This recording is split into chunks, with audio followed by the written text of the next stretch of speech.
देखिए, peptic times और बागेश्वर धाम के समस्त दर्शकों को मैं बहुत बहुत बधाई देना चाहता हूँ, बहुत प्रणाम करता हूँ उनको। मैं राणा मुनि प्रताप सिंह, पहले भी बागेश्वर धाम के जितने भी कवि सम्मेलन हुए हैं, मैं सब में ये मेरा सौभाग्य रहा है कि मेरी उपस्थिति सब में रही है।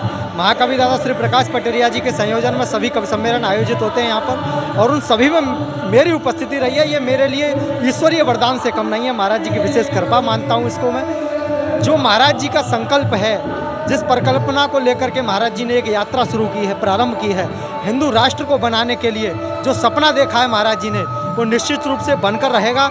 जितने भी विरोधी लोग हैं वो कुछ भी करते रहें, राजनीतिक दल कुछ भी करते रहें, किसी से कुछ भी होने वाला नहीं है।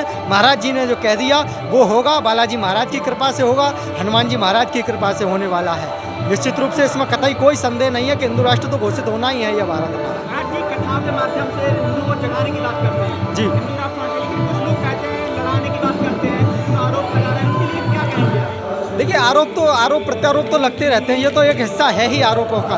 जब आपको आरोप मिलने लग जाएं तो उसका मतलब ही यही है कि आप सही मार्ग पर हैं, आप सदमार्ग पर चल रहे हैं, ईश्वर के बताए हुए मार्ग पर चल रहे हैं। ये सबसे बड़ा प्रमाण यही है कि आपका लोग विरोध करने लग जाते हैं। ये सबसे बड़ा प्रमाण है इस बात का।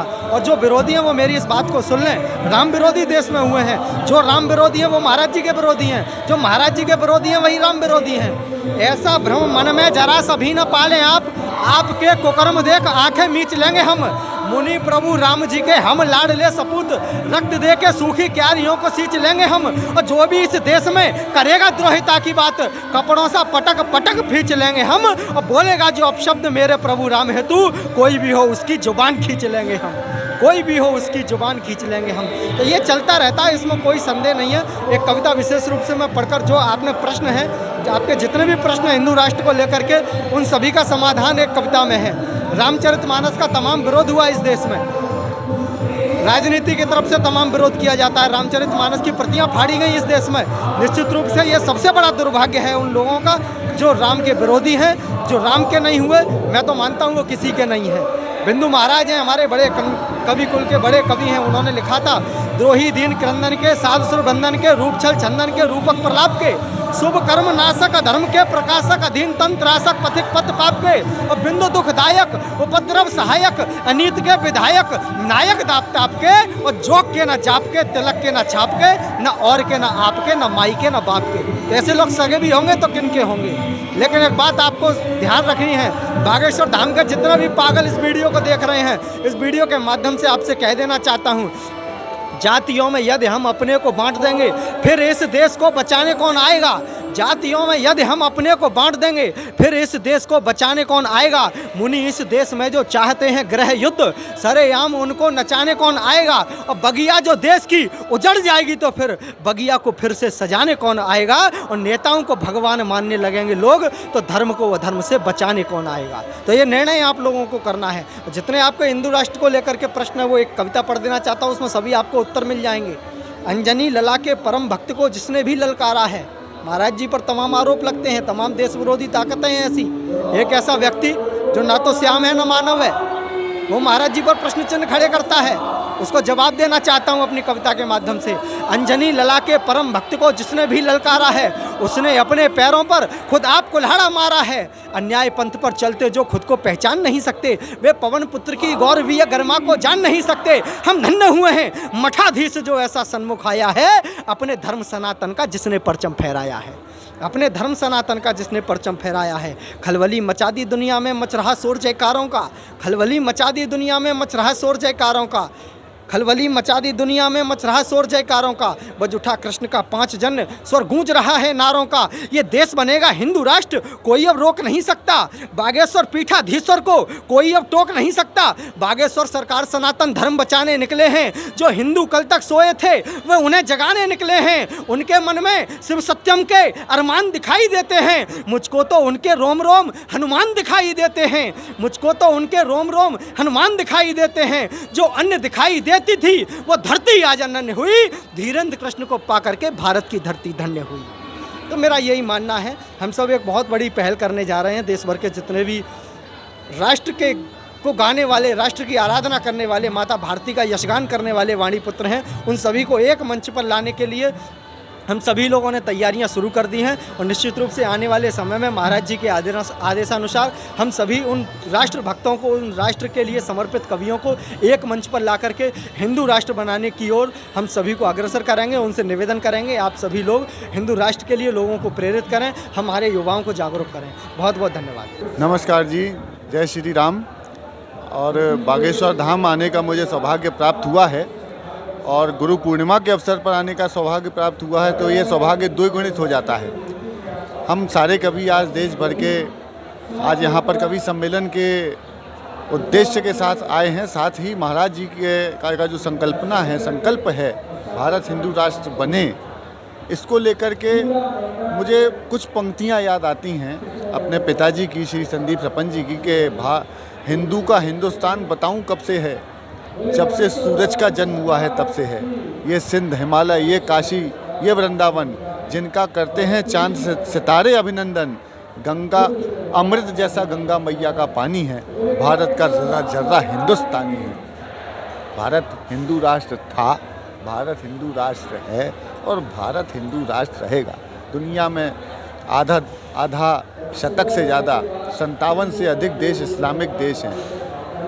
अनगिनत देश ईसाईयत को मानते हैं, जिनका रिलीजन ही केवल ईसाई धर्म है।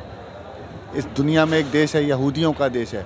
हिंदू जो दुनिया का सबसे बड़ा, सबसे पुराना धर्म रहा है, सनातन संस्कृति का, आदि संस्कृति का जो संवाहक रहा है, वो हिंदू राष्ट्र अगर हिंदुस्तान नहीं होगा तो कौन होगा। मैं महाराज जी के संकल्प की जितनी प्रशंसा करूं उतनी कम हूं। और अगर ये कवि का जीवन मिला है और मैंने भारत के हिंदू राष्ट्र होने के ध्येय वाक्य का समर्थन नहीं किया तो मैं सब कुछ हो सकता हूं लेकिन हिंदू नहीं हो सकता। इसलिए मैं महाराज जी के संकल्प के साथ खड़ा हुआ। विरोध कर रहे हैं, कह रहे हैं हिंदू राष्ट्र नहीं होना चाहिए। कुछ लोग हैं भारत देश के ही रहने वाले हैं, हिंदुस्तान नहीं रहते, उनके लिए क्या कहेंगे आप पंक्तियों के माध्यम से? देखिए, उनको यही नहीं पता, दरअसल उनको यही नहीं पता कि हिंदू राष्ट्र क्या है। मैंने बताया ना, भारत हिंदू राष्ट्र था, है और रहेगा। जो लोग विरोध कर रहे हैं वो पहले अपना DNA चेक कराएं।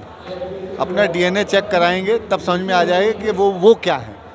भारत के विषय में बात करने के पहले वो खुद तय करें कि वे क्या हैं। आज बराक ओबामा जी ने, जब हमारे नरेंद्र मोदी जी विदेश में गए, अमेरिका में गए, तो उन्होंने विरोध किया कि भारत का लोकतंत्र खतरे में है। लेकिन जब से फ्रांस में जो चल रहा है, फ्रांस में जो कुछ हो रहा है पिछले 3-4 दिनों से, उस पर एक शब्द भी नहीं आया। इसका मतलब यह है कि विश्व हमको अपने नज़रिए से देखना चाहता है, लेकिन हम चाहेंगे विश्व वो देखे जो हम विश्व को दिखाना चाहते हैं। हमारे देश की बात है, हम खुद तय करेंगे। तो जो विरोध कर रहे हैं उनसे मैं निवेदन करता हूं, चाहे वो राष्ट्रीय स्तर पे हो और चाहे अंतर्राष्ट्रीय स्तर पे। जो अगर राष्ट्रीय स्तर पे हैं, खुद को हिंदुस्तानी कहते हैं, भारतीय नागरिकता है, भारतीय पासपोर्ट है, तो वो पहले अपना DNA चेक कराएं। उसके बाद पे भारत के हिंदू राष्ट्र हैं। भारत हिंदू राष्ट्र था, है और रहेगा। इसमें कोई 1% भी शंका मत कीजिएगा। और महाराज जी ने सिर्फ वही कहा है जो है, पर घोषित करने की बात है। घोषित मैं तो कह रहा हूँ ना, था, है और रहेगा, हमेशा रहेगा। मैं इससे पहले भी एक बार आया हूँ और मेरा सौभाग्य है कि गुरुजी सबका पर्चा बनाते हैं। पिछली बार मैं कवि सम्मेलन में आया था तो मैंने एक हाथ से बहुत करते हुए गुरुजी का पर्चा बनाया था। बहुत लोकप्रिय और बहुत वायरल हुआ, लोगों ने देखा और बहुत आनंद किया। गुरुजी ने भी बहुत आनंद किया उस पर्चे। तो सामान्य कुछ विषय थे जिन दिनों मैंने कहा कि गुरुजी का पर्चा खोल रहा हूँ और ऐसा चल रहा है। मैंने कहा कि गुरुजी भारत को हिंदू राष्ट्र बनाना चाहते हैं।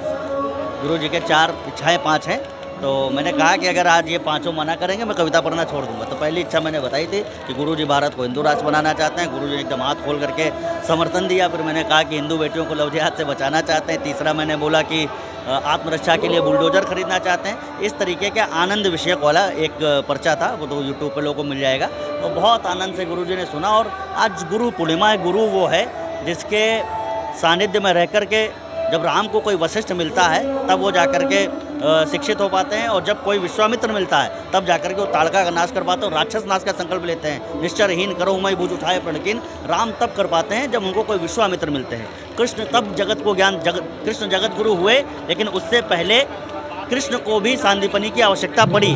तो गुरु की महिमा यह है कि गुरु की महिमा के उससे कुछ हो ही नहीं सकता। तो इसलिए आज गुरु पूर्णिमा के पावन अवसर पर यह हमारा सौभाग्य है कि जिनको लोग लाखों लाखों की भीड़ में 2-2 किलोमीटर की दूर भीड़ से देखने के लिए तरसते हैं। आज गुरु जी को सौभाग्य से कविता सुनाने का अवसर मिलेगा तो जन्म जो है बड़ा सार्थक लगता है। भारत देश के कवियों की हिंदी राष्ट्र में किस प्रकार से भूमिका रहेगी? जी आज जी का संकल्प है हिंदी राष्ट्र होना चाहिए, हम कवियों की देखिए, किस प्रकार से भूमिका हम माँ सरस्वती के साधक हैं और जब माँ सरस्वती हम जब सात्विक बुद्धि देती है तब हमें ये सिखाती है कि हमें देश और धर्म के लिए अपनी बात कहनी है।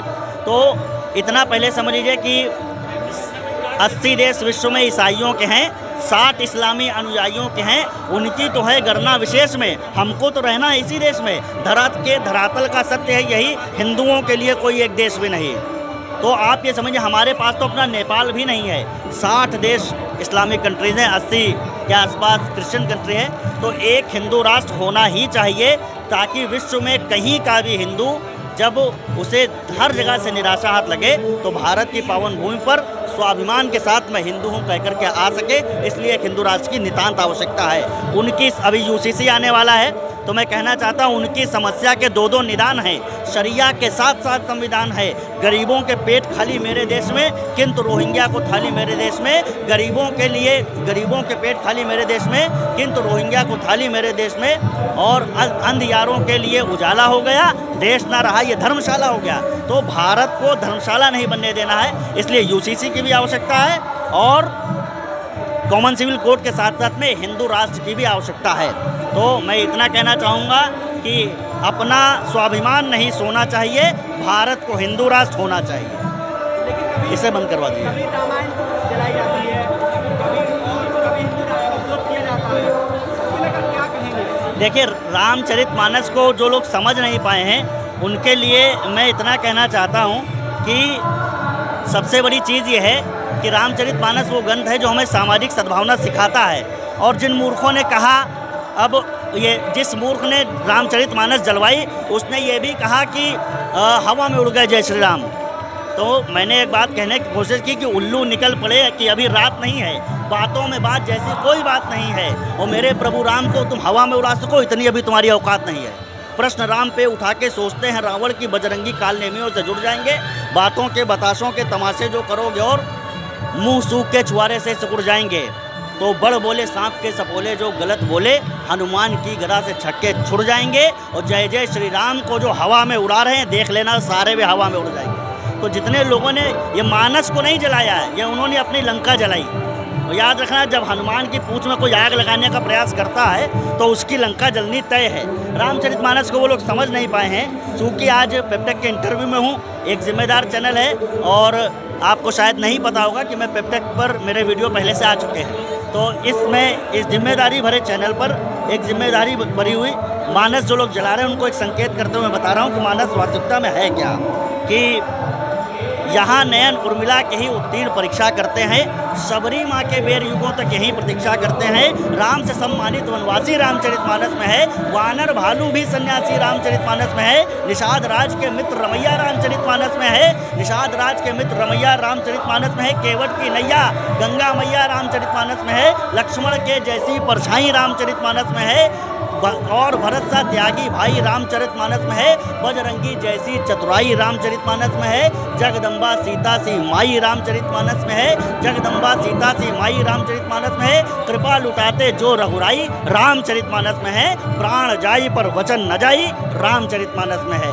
तो ये जिस रामचरितमानस का कथ्य है उस पर जब कोई प्रश्न उठाता है तो हर समय में कालनेमी भी रहे हैं, रावण भी रहा है। तो ये रावण से ज़्यादा शक्तिशाली थोड़ी हैं। ये आज के जो 2-4 नेता हैं, मैं रामभद्राचार्य जी महाराज जी की कथा में था तो जब मैंने कविता सुनाई तो उसके बाद गुरुवर रामभद्राचार्य जी ने कहा कि आज से कमल आग्ने ने एक युवा ने इस विषय को उठाया है और मैं आज से कह रहा हूं कि जिन लोगों ने राम पर प्रश्न उठाए हैं उनका राजनीतिक भविष्य समाप्त है। तो जो आपका प्रश्न था कि कवियों की क्या भूमिका है, तो कवियों की भूमिका यह है कि वे आवाज़ उठाते रहेंगे, क्योंकि जब दिनकर ने आवाज़ उठाई सिंहासन खाली करो की जनता आती है।